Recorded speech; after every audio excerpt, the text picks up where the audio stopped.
In this session, session number 2, we'll focus in one of the program's strategic areas, which is called Earth Systems, Oceans to Near Space. And it is with great pleasure that I welcome this amazing panel we have here today. We welcome first Miguel Bello, CEO of AirCentre, and Filipa Ponte from Deimos Engenharia, Bruno Ramos de Carvalho from Active Space Technology, Ricardo Conde from Portuguese Space Agency, and online we have Olivier de Weck, who is a professor of aeronautics and engineering systems at MIT, and is joining us the session through video conference, so welcome. I would like to start by thanking you all for being here or online. I think this will be a very interesting session where we will be able to discuss how this program, the MIT Portugal program, and in particular one of the strategic areas, fits well with your work. So I'll start by asking each one of you to give a short introduction, 5 minutes more or less, just to talk a little bit about your work and how it fits into this strategic area. Thank you. I'll start by Miguel Bello, please. Thank you very much, and thank you to MIT Portugal for this kind invitation. In these 5 minutes, I would like to talk what is AirCentre and some of our flagship projects. Well, the AirCentre is an international organization. We are non-profit, and the idea is to develop scientific and technological application along the Atlantic to deal with helping achieving sustainability goals of United Nations, to solve problems like climate change, or help to solve the problems, or biodiversity. We are based, the headquarters is in Azores, is in Terceira, but we have members in most of the countries along the Atlantic. We have in Europe, Portugal, Spain, UK, Norway, in Africa, South Africa, Angola, Nigeria, Namibia, Cape Verde, Sao Tome. In America, it's Brazil, Colombia, Mexico, United States, and we are now discussing to incorporate Canada in the next month, and Morocco. The idea is to have all the countries, will be something like 20 countries on the AirCentre to develop this type of activity. We are looking to knowledge-based application with the idea as well to generate jobs while solving this type of problems. Our stakeholders are governments, universities, R&D centers, and industry. We are dealing with all type of stakeholders. Which are the challenges we face? We went through our countries and they put us, what are the challenges? We have many challenges. We have coastal erosion, we have climate change, we have acidification of the oceans, we have to mitigate disaster natural like tsunamis, fires, we have fisheries, we have to optimize agriculture. Those are the needs that the Atlantic community has put as the challenges to solve. Those challenges cannot be solved with a single discipline, with oceanography, or with energy. The idea is that we have in the AirCentre to be a holistic approach, merging oceanography with atmospheric science, with space, so that we can give global solutions to all those global problems. It's also not only multidisciplinary in the terms, but also international. A single country cannot face all those challenges. That's why our approach is to do a network, an international network that we federate all countries to find for these solutions. We envisage as a final infrastructure, we like to develop a framework that we call APOS, which stands for Atlantic Pole-to-Pole Observation System of Systems. Pole-to-pole because those problems are global. There are no local, everything's connected. There is no frontiers in the ocean. Then we go Arctic to Antarctic. A system of systems, because a single system cannot solve the problems. Only with the space system, only with the gliders, we need the fusion of all the data. That's why this Atlantic Pole-to-Pole Observation System of Systems, which is our flagship project, it contains 7 components. It contains the space components. It's one of the most important because space gives a synoptic view. A synoptic view means with a global field of view, we can see globally what's going on in the ocean, and this is needed. We also think that we are developing an atmospheric component with drones, but also with hubs. Hubs are high-altitude platforms, those stratospheric platforms at 20, 30 kilometers, which can cover statically a big region on the ocean. But also the sea surface is quite important with buoys, drifters, vessels. And the underwater, we need also CTDs, gliders, because we need from from the deep ocean up to the outer space, we need all the water column, we need all this information. Those 4 big components will be completed with a control center so that we can make mission planning and we can make the optimization of this combination and make data fusion.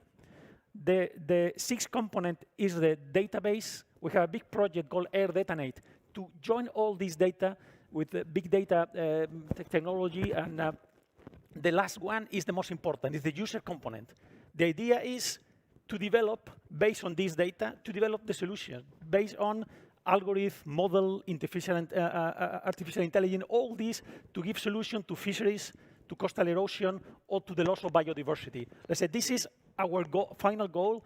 Not everything is new. We wanted to federate existing assets. There are many assets already existing, working separately. The idea of the AirCentre is to have this coordination, collaborate, and develop new things only to cover gaps. And also not everything done, I mean, we have a time frame, which is, we cannot do that immediately. You see, it's very ambitious.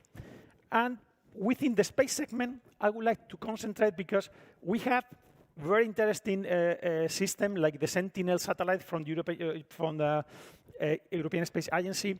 We have as well the NASA and NOAA satellites, but in the ocean, there are very quick phenomena like upwelling. There are many aspects, or even other applications like tsunami alert or fishery protection that needs very frequent data from space, and there is a gap. And to cover this gap, we have put onto the table one of our flagship projects, which we call Atlantic Constellation. This is done in collaboration with PT Space. I mean, Ricardo is the president of PT Space. He will later on can give more detail on that. And the idea is to develop such a constellation with a very important Portuguese contribution, but also with an international collaboration with all the partners. The idea is to get data with a high frequency, less than 3 hours. We met the users. They want many times frequent data, low latency. Low latency means the time till you get the image until this is ready for the users. Then we are going to deploy this constellation with this in mind. We did an analysis of needs. With this need, we got to the measurement that we need, sea, surface temperature, chlorophyll images. With this, we go to the instrument, with that, we go to the satellites. This is bottom-up construction. We ended with a system of about 16 satellites. All this is preliminary, will be reviewed, because PT Space has a nice project with the European Space Agency to review all that with the Portuguese industry. All this is just very preliminary, but this is the basic idea. And the type of sensor we want to have are hyperspectral, multispectral camera. We are thinking to have reflectometry, GNSS reflectometry. We want to have as well IAS for vessel tracking and 5G IoT. And this is very much linked with MIT projects. This morning, there was a presentation of Aeros. I mean, Aeros, led by Edisoft with a team of industries, Aeros goes directly very close to what we envisage as Atlantic Constellation. Then this MIT project is a keystone for us. It's very important for us. But not only this one. We also, this morning, there was SNOF 5G presented by Ubiware, by Rui. This is also very important because we like also to have 5G coverage of the Atlantic with those satellites. That means all this is interconnected. I mean, all the MIT projects are very in close contact with the AirCentre, also with PT Space, and also international. And as I said, there are several countries which already expressed the interest to join this constellation. Basically, there are in Europe, it's Spain, Norway, UK, which will join Portugal in this effort. In Africa, South Africa, Nigeria, and in America, Brazil and Mexico. Those are the countries. Then those are our most important flagship project for the future, and basically what we do. Thank you very much. Thank you. I'll go next to Filipa Ponte, please. Thank you. Okay, so let me start by talking a bit about Deimos Engenharia. Deimos Engenharia is a company that belongs to the Deimos Group. We develop space systems and technologies. The Deimos Group has around 300 employees across 5 locations in Europe and was launched in 2002, now having more than 500 high-tech projects. I'm going to concentrate here on the Earth observation systems that Deimos develops, and specifically to the ocean. So on the oceans, we are focused on the Atlantic. Several of our projects are focused in this region, and entities such as the AirCentre have been very important to provide a unique interaction between Atlantic institutions and to collect and understand user requirements. So Deimos is addressing these user requirements on its technological developments across the whole value chain of the space business. But our focus have been directed now towards increasing data availability. So we would like to work towards providing data availability, a better and more efficient data availability for decision support, and also for market uptake to the benefit of society. So this is the philosophy that we apply to all these value chain of space systems. In the space segment, we do that by speeding up access to space for a faster and more efficient access to space, namely by developing now a new small launcher vehicle with the European company Orbex. On the satellites, we are developing small and agile platforms with maritime dedicated payloads. And we are also developing technologies for onboard processing, which allows us to have real-time data for maritime surveillance. And we are validating new sensor technologies such as the GNSSR that uses GPS signals for sea monitoring, also even in extreme weather conditions. This is the case for the mission FSS-CAT that was recently launched as a result of the Copernicus Master Competition that Deimos, together with other partners, won in 2018. So this is for the space segment, and on the ground segment, we apply this philosophy of facilitating that data access and its use by developing efficient tools to access, process, and exploit the available data from diverse providers. So we are developing different platforms with this sense. We have in the slide, we have the GS4AO platform, which is a suite of scalable EU products that comprises all the necessary blocks to implement a complete ground segment for an Earth observation mission until the service and data distribution. We are also developing the Store4AO platform to store and allow for cloud deployment of fully automated and highly reliable products and microservices from various providers. So it's like kind of an Amazon for Earth observation data and microservices. And we are also developing the Services4AO platform, which is a backend platform for developing specific and robust and user-oriented Earth observation services and applications. It is based on also on data from different sources. So these different platforms are directed towards typically different clients, like the GS4AO is typically for ESA as a client, but the Services4AO platform directs specifically to regional or national entities such as the Hydrographic Institute, for instance. So based on these platforms, we are already using them to sustain the development of many services for coastal management and maritime monitoring through R&D projects and innovative technology development projects. I have a few examples to provide you. The first one in the slide is the NextGeos Data Hub. So NextGeos is a Horizon 2020 project with a budget of 10 million euros and 27 partners led by Deimos Engenharia. The aim is to develop a catalog for Earth observation data and services from diverse sources and providers across Europe.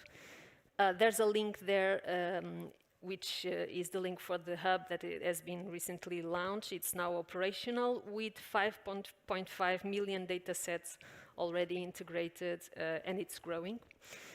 It covers diverse thematic areas. And I have an example to give you. For instance, if you would like to, you can use this data catalog to to know up until this moment how many cases of COVID are there worldwide in every country. We already have that information there because the European Centre for Disease Prevention and Control are linked, the data sets of them are linked already in this hub. So this project is materializes or contributes to the materialization of the European part of the GEOS, which is the Global Earth Observation System of Systems. And we have had the cooperation from US experts, from NASA, from the US Geological Services, and we are also working with them on the American part of GEOS, which is AmeriGeo. We also are in contact with them for supporting the development of their catalog, which now has around 500,000 data sets. So there are a few other projects there. I'm not going to go into detail. I think I don't have time. But these projects are based on the platforms that I have mentioned before. They're for instance, the Sea Motion project is to monitor the sea state of harbors and characterize fishing areas. The Co-Recife project is a virtual lab for research of bathymetry, coastal altimetry, vessel detection, and oil spills detection. We have the ESA's Atlantic initiative that Deimos was awarded 2 of their activities aiming at gathering requirements of Atlantic communities for offshore wind energy. And we also have an important community activity also of GEO, the Earth Observation System of Systems, to engage users and federate Earth observation needs for the Atlantic specifically. So these are some examples on concrete projects that we are now developing in this area. Thank you. I'll now ask Bruno, please, to give us a description.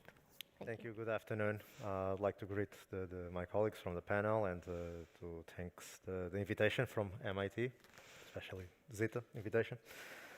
Giving you a perspective from the industry, the major issues that we talk about, from the forest fire, the oceans, the increasing of temperature, these things are not new. I've been listening to this type of concerns for the last 15, 20 years.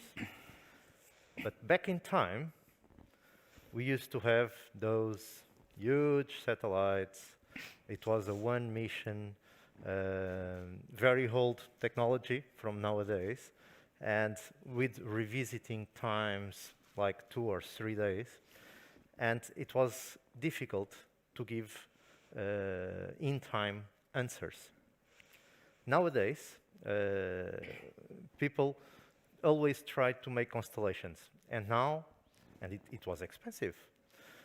Nowadays, we can see that many operators are already working together, that we were not seeing this in the past, and they make a constellation by cross information between the several missions and satellites. Then we are moving towards this new era that we talk about, the new space. And new space, it's not only the private. I would like to see it as a new mindset and a new way of doing things in satellites. Things become cheaper. We can have low mass on satellites. We can have more satellites. We can launch more for the same amount of money. And all this together helps a lot. And now we have the ground stations and even more ground stations. All these symbiosis of technology and missions help us giving a better and quicker and efficient answers to the climate change, the oceans, the forest fires, and so on, based always on these the Earth systems that we need to have to compile and distribute all this information to the several players that need this kind of information. On On our hands, since the past up to now and to the future, Active Space Technologies, we make hardware, space hardware, from manufacturing, assembling, testing, and so on and so on. And we have been involved in several missions. In the current one that we have in hands, it's going to be Copernicus, starting next year on the Earth observation. And we have been giving our contribute, doing hardware to all these missions to help us out, giving solutions, enhanced solutions.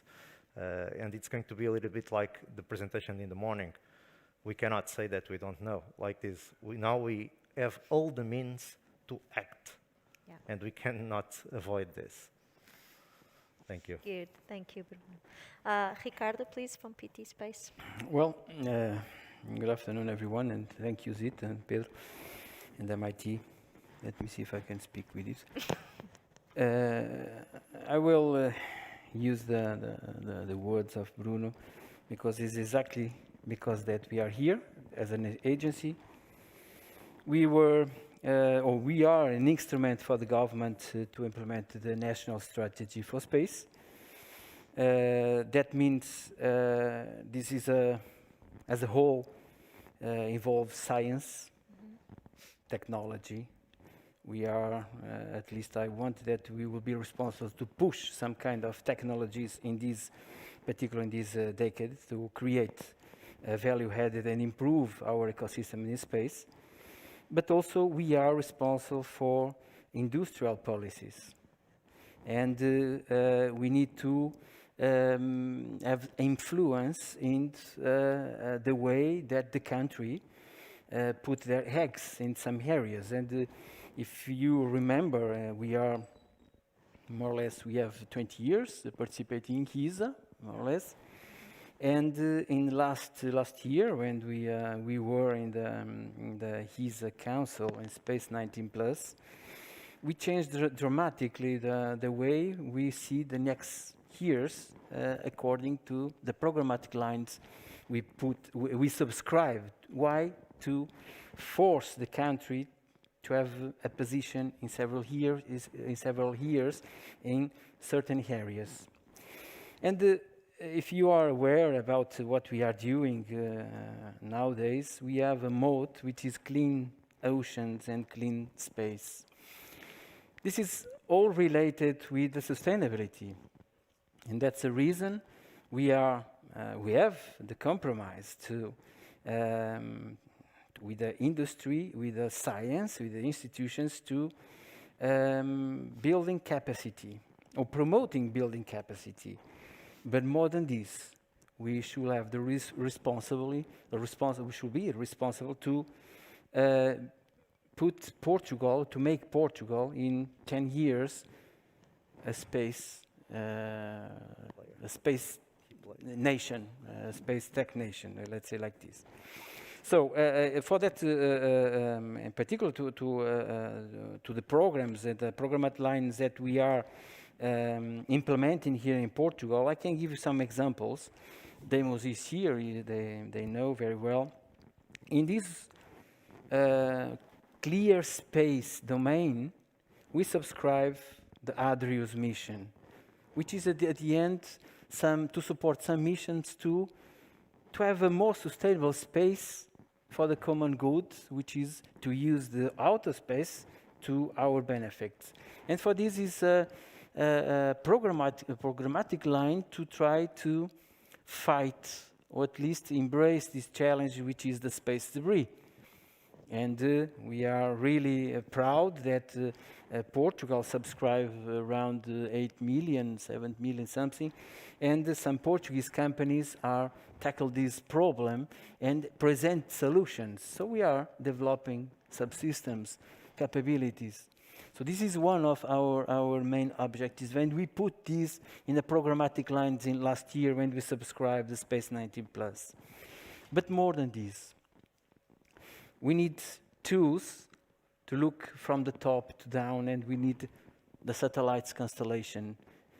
We need to, in Portugal, to promote these as an integration scale, to have synergies to try to combine what we have, probably look outside to see if we can attract big companies or companies to help us to be more credible, because we are credible as a companies, of course, but to have some critical mass to put ourselves in another level. So that's the reason we, together with the AirCentre, we are promoting this Atlantic Constellation. This is to tackle the problems that we are having and will have with this huge area that we have in front of us, which is the oceans. If you, I don't know, probably you know that we, with our extension of economic exclusive maritime area, we will become the second largest country in Europe, and bring us to a big responsibility. 5% of GDP of the EU is maritime activities. This is a huge number, and for that also, and look into the problems, the sustainability problems, we also launched last year in the Web Summit the Moonshot Challenge that combines artificial intelligence, combines data sets by satellite, and supercomputing to try to tackle the problems of the maritime litter.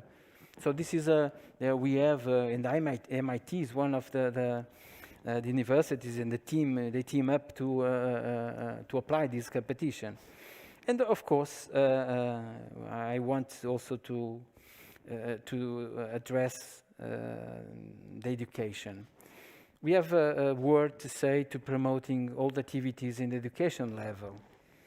For the first time here in Europe, and this will be next week, we promoted the rocket competition, a medium-sized rocket competition that will be a reality next year in Ponte. This is drive like Ciência Viva. We are in the Ciência Viva effect here because we are here the Pavilhão do Conhecimento. They launched the CanSat some years ago. It was a tremendous success.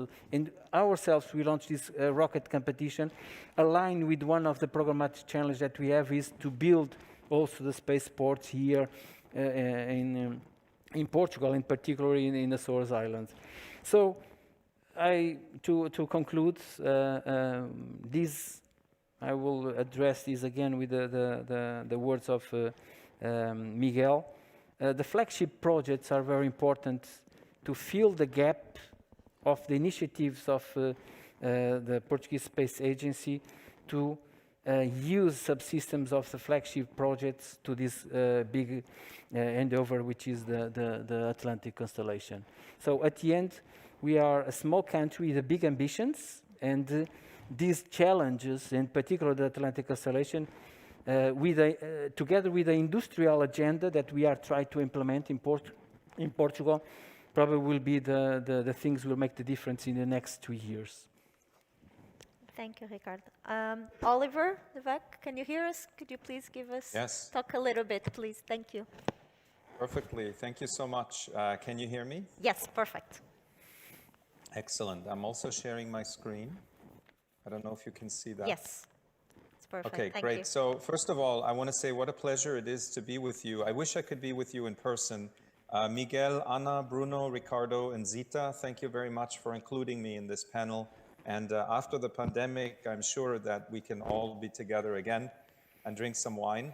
I love Portugal, and I've had really some excellent visits and collaborations. I want to talk to you about Pearl, which is, I think, fits very well with what Miguel said at the beginning, is a kind of gap that we have at the ocean-to-space interface. So Pearl stands for Platform for Expanding AUV Exploration to Longer Ranges. I also want to acknowledge Dr. Maha Haji, who's a postdoc here at MIT and is going to be a professor at Cornell University. So the big challenge that we have in using underwater vehicles, autonomous underwater vehicles, is really their endurance and their data return capacity. The gliders were mentioned, and gliders are certainly an amazing source of data, but gliders have also their own limitations in terms of speed and the amount of data they can gather. So when you look at current AUV operations, they're quite manual. And you see the pictures on the right, you have AUVs that are being removed from the ocean with a crane, with a ship. It requires a lot of people. We estimate about $30,000 per day operating cost for, a large-scale AUV. And so the question is, how can we leverage the new technologies to reduce the operating cost, but also work on the data latency? And so the two biggest limitations in AUVs are battery endurance and the transmission of the data latency. So how can we address that? So this is where this concept of Pearl comes in. So you can think of Pearl as being like a gas station or like a floating service station on the surface of the ocean. Below the surface, Pearl would have a docking capability where AUVs can come and go and dock and essentially get two essential services. One is recharge their batteries relatively quickly, and secondly, offload large amounts of data to the platform. On the top side of the platform, we have solar panels. We could also have wind and wave energy, but we're going with solar panels now. And so this also goes well with the sustainability theme. Pearl has the ability to station keep, or it can move around in a pattern. For example, it could shadow an AUV. The AUV is exploring on the ocean floor, and the Pearl is basically following it on the surface. The key, though, to success here, I think, is the new generation of low Earth orbit, high bandwidth satellite constellations. And so I will talk about this in a second. We are currently working with a MIT Portugal seed project on a 1.5 scale, Froude-scale ocean prototype. And you can see it in this picture here. I have to confess to you, this does not look very pretty in some ways, but it's a redesign that we did because of COVID-19, because we have very limited access to the machine shops at MIT. So we had to redesign this platform to be, using machine shops to a minimal level. But what you can see is solar panels. You can see we're currently using an Iridium satellite terminal, which gets us about 100 kilobits per second, but it's quite limiting, to be honest. And then below that, we are currently implementing this without a docking port, but it has the ability to include a line-based docking port in the future. That being said, I did mention the low Earth orbit satellite constellations. I believe that the new SpaceX constellation, Starlink, is going to be a key for us in terms of communications. We have many MIT graduates are working on the Starlink constellation right now, including the ground terminal, and already over 600 megabits per second for uplink and downlink have been demonstrated. So we're very excited about it. There's over 600 satellites in orbit now, and the beta testing of Starlink will start in November next month. It's limited in latitude. Right now it's above 40 degrees, 45 degrees latitude, but it will expand and be fully operational by 2022. We started testing Pearl in the water, so we've completed our pool testing as of a month ago, and this is a picture from the MIT pool. And then here's some quick videos that show you the current mobility of the Pearl platform, both for rotation and translation. And so we're planning next week to deploy Pearl outside on Cape Cod here in Massachusetts, so right across from Portugal, right across from the Azores, and we have 17 sensors on board. And then the last thing I wanted to mention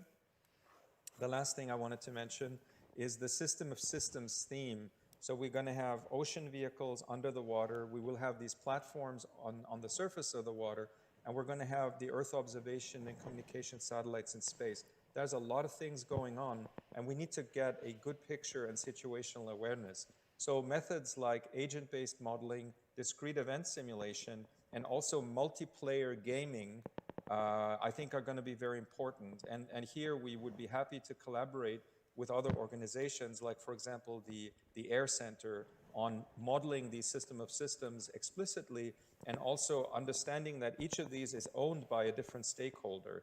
So we did develop in some prior research what we call the orbital federates game, and this could definitely be expanded to include players that own ocean assets and players that own space assets. So with that, I stop here, and back to you, Zita. Thank you, Oliver. Okay, I would like just to remind people here and also watching at home that you may post questions on the YouTube streaming, and then the questions will come to me, to my mobile phone, and then I'll ask the panel members, please. I'll open now the floor with a question. As we know, we have a new phase of the MIT Portugal program. It's MPP 2030. It will still run, hopefully, for a few years.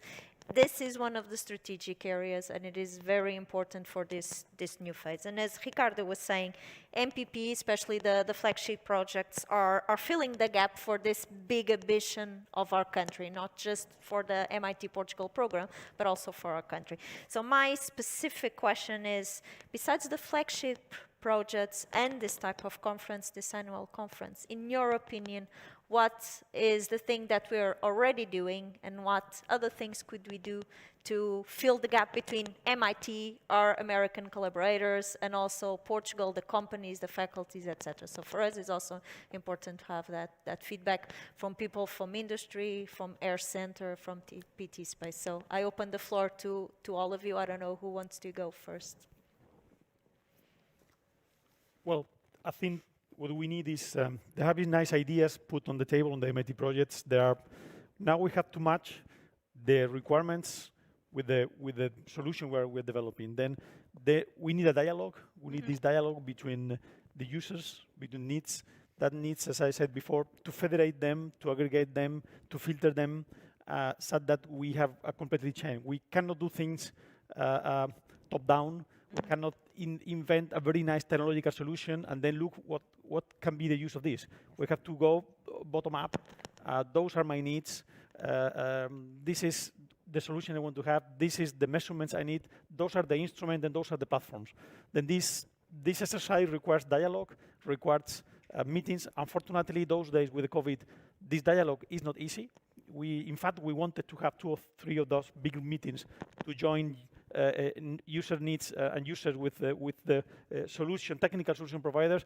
We have to cancel some of them. We did virtually last week a big event in Philadelphia. Well, in Philadelphia in bracket, because it was 100% virtually. But what do we need? The gap that we need is to open this dialogue and connect those two universes. I think that will help very much to do a fruitful collaboration. Filipa, please. Yes, well, first of all, I totally agree with this need for the dialogue and to address the user requirements, regional and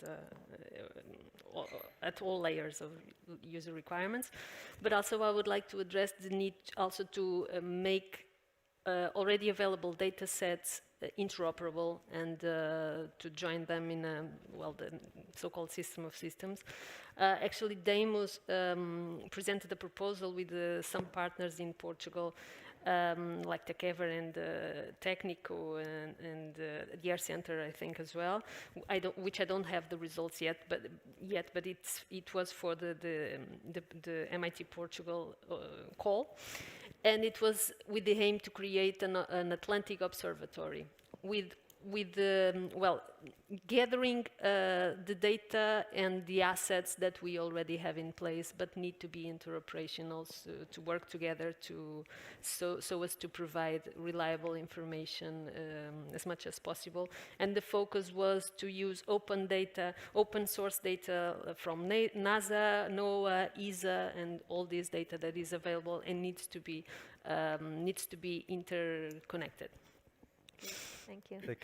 Bruno. Taking the words from my colleagues, I would like to add that doing these developments under the MIT Portugal program, technological developments or the system of systems, we cannot forget that this is being sponsored by MIT.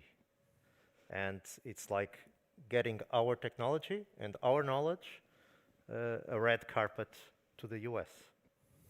And this is quite important in my point of view. Well, I think there are some areas that we should explore. Of course, in these flagships and particularly these projects related to space, constellations, instruments, I think we are already there. We are doing this job. but there are the areas that should be addressed, particularly the robotics. I think this is one of the areas very important. They are really important in the space exploration, in particular also the space medicine. There are some areas that we need to probably is a need that at least myself I see we have a big gap to fill at the national level, and in particular the space medicine, which is something that of course we don't have, let's say, the full chain to apply the results of space medicine, but it's a knowledge. And we are living moments of the science and the knowledge, all the ambitions that we are putting all these years in our institutions, in our universities, is to try to give answers to answer the moment that we are living with the new solutions. And this for sure triggers and should leverage the new areas, particularly the robotics and the space medicine. Also, these questions about the data. This is a new discussion that we need to open very, very soon, which is the open data policies. Because it's funny, because before I came to here in this meeting here, I had a conversation with my colleague in UK, and she told me that 90% of the companies that are working in space, they are working in downstreams. So SMEs working in downstreams. That means this is the ambition for at least for the next years for the industries, but we need to act in the data policy. And as Miguel said, we are facing big problems. The quality, it's not the quality of the data, it's how often we have the data, what we can do with the data. For example, I give a very pragmatic example. On the big Atlantic parcel that we have in front of us, we don't have an operational environment to monitor with the space and time resolution data enough to implement our operational scenario. So we need also to have a word in this, and it's the reason that we are also promoting the Atlantic Constellation, to foster this free and open data policy to develop the downstream. I think this is one of the areas, and that's the reason we promote this Moonshot Challenge that promotes data sets of use of data set of satellites, artificial intelligence, and also capacity on the computing to a specific target, which is monitoring the plastics, the maritime litter. This is an example, and the results should be a conclusion that what is missing, and we will see what will missing is an open data, and how often we have the data, and what are the resolution to have the data to be more operational, more acting. Thank you, Ricardo. Oliver, please. Yes, sure. I agree with everything that was said. Maybe I want to add two quick things. We talked about all the assets that we own around, different satellites and underwater assets and software and a lot of data.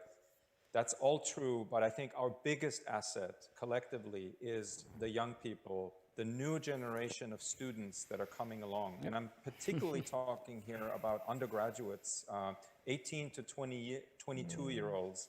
I'm overwhelmed at MIT by their passion, by their capabilities. They have grown up in a world where, they are worried about the future of our planet.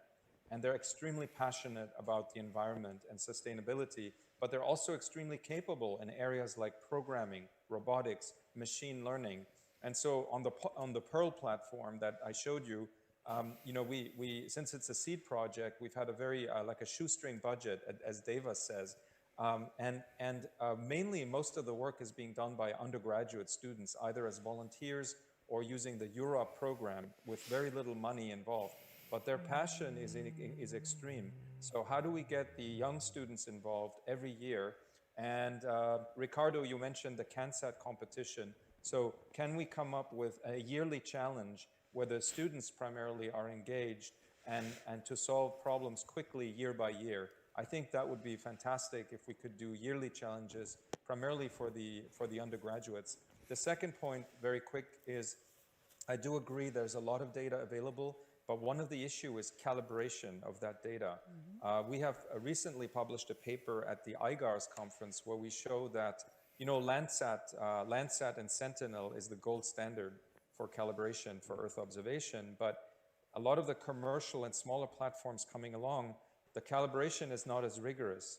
And we've shown that, only say a 3% error in calibration on the red band or the blue band or the green band can actually lead you to 30% errors in macroscopic predictions. So there's an error amplification happening as we're combining data from different sources. So we need to pay a lot of attention to common calibration standards. Thank you, Oliver. I actually have two questions for you, Oliver. The first one is from Zuzia S, and it says, thank you for a great presentation, Oliver. Just to clarify, does the Pearl double as a surface observatory? Well, observatory is a big word. We do have some sensors on the surface in terms of, wind, airspeed. So it can act as a kind of smart buoy. But since the flotation capacity of Pearl is very significant because it's primarily driven by the size of the solar panels that we need. It's really the solar panels that size the rest of the system. There's a lot of spare capacity to add additional sensors or even add like an autonomous air vehicle. Those are all possibilities. Good. And the second question is from Magnus Larsen, and it says, is artificial intelligence being used in, for instance, identifying errors in data transmission or identifying patterns in data sets? So artificial intelligence is critical. It's critical both for the maneuvering of these platforms and for the energy management, but also data integrity, absolutely. And so I think there are some coding standards that we can leverage from other fields like deep space communications, the deep space network that we use to communicate with our probes at Jupiter, at Pluto. These coding techniques are very advanced, and I think we should use them in the ocean. Thank you. And with that, I'd like to thank all our speakers again and to close this panel. So thank you very much, all of you. Thank you. Thank you. Yep. Obrigado.